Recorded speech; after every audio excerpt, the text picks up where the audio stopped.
the advertising process. So obviously, having thought about whether you can backfill the position within the business, or that direct recruitment is an absolute need, you would then look at your method of advertising. So I think it's safe to say that gone are the days where advertisements would be a poster on the factory wall. That's the way things used to work, very much during kind of the manufacturing days and the mining days, where there'd be a new job come up and it'd say, they'd say things like must be 5'3", and be very strong, male. They'd say things like that. Can't really do that anymore. We need to be very much less prescriptive about the type of individual we want, and more prescriptive about the type of skills that we want. And that's the proper way of doing it, and that's how you know that you can get the skills that you need. I think the key message within that is, be really thorough with your advert, be really clear, and make sure that you've read it, you reread it, you've got somebody else to check it, because what might sound completely digestible to you and completely understandable to you might be so different to how it's interpreted by somebody else. It's good to stand out, and I think it's really important to not be too detailed and too samey and boring with your advert, but equally give the individual the information that they need, because if they can't see where that job's based, or they can't see exactly what the job title is, or maybe what skills they need to do the job, the chances are they're not even going to consider it, because it's more hassle for them to get involved and ask that question than to just pass by and look at the next one that might give them a bit more information. So it's also about branding the business. The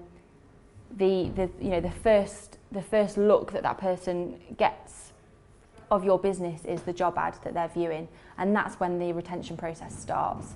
So we talk about recruitment, retention. The retention process actually starts within the job ad phase. It certainly gives a lot away about culture as well.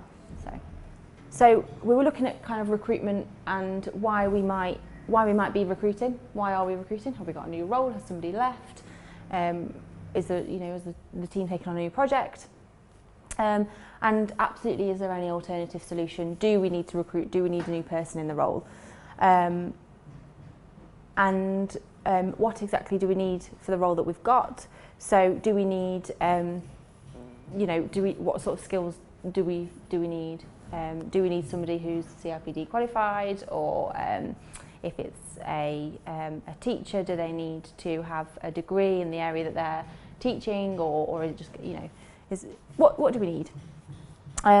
Also, this essential and desirable.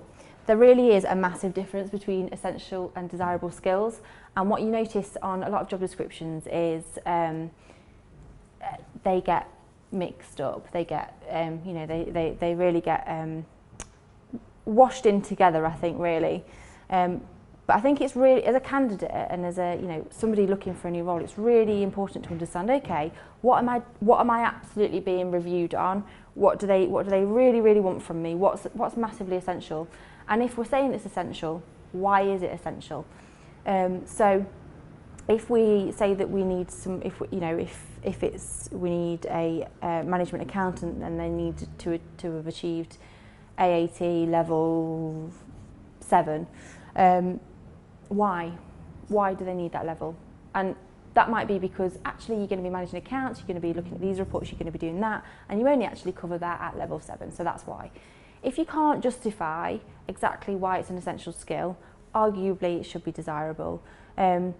Because really, if when you're interviewing somebody or you're telling them what you want for the role, it's not going to make a great deal of sense. And actually, when it comes to managing performance and things like that, you make it very difficult for yourself, because what you've said is very essential to the role. That person isn't actually utilising that skill at all. So it's really important to get that right for the credibility of the company and for the role as well, really.